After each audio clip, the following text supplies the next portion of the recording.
Good morning, Hank. It's Tuesday, August 26th, and spoiler alert, we're finally going to talk about the second half of Catcher in the Rye. Although I don't know exactly what about the book could be spoiled, Hank. I mean, like, spoiler, life is hard and sad.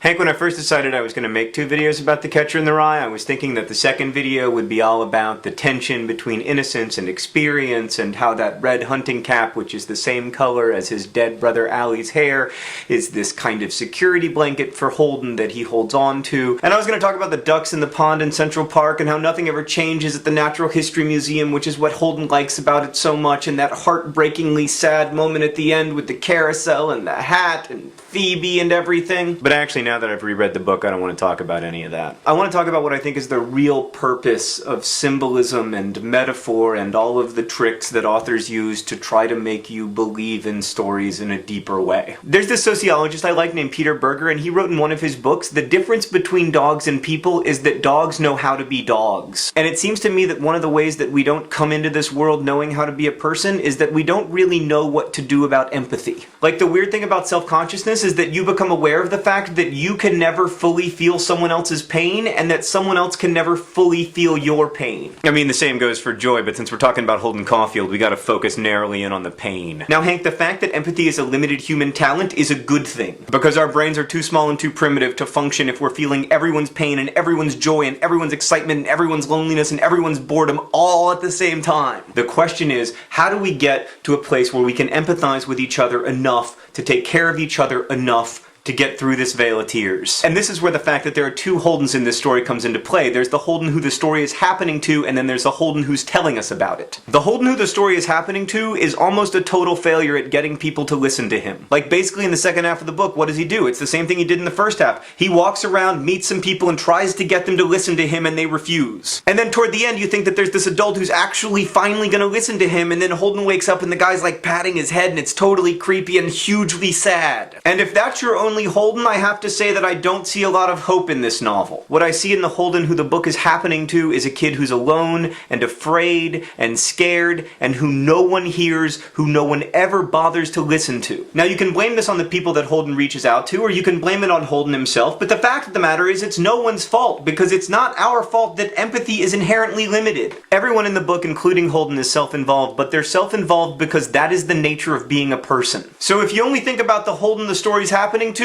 it's pretty crap depressing. Crap is the new darn? Apparently. It's when I think about the other Holden that I get hopeful, Hank. Because a year later, he's writing a story about the person he was, and the way he writes the story makes us care. Now we are able to listen to him. Now we are able to empathize. That's the miracle of text, I would argue, but it's also the miracle of non-literal communication. The hunting hat, the movies, the carousel, that's his way into us. That's how he gets inside of us and makes us care, makes us believe in him, makes us realize that he is a person in the same way that we are. So ultimately, Hank, that's my answer to people who say that all that English class stuff ruins books. All that English stuff is Holden's way into us and our way out of ourselves. Hank, I'll see you soon.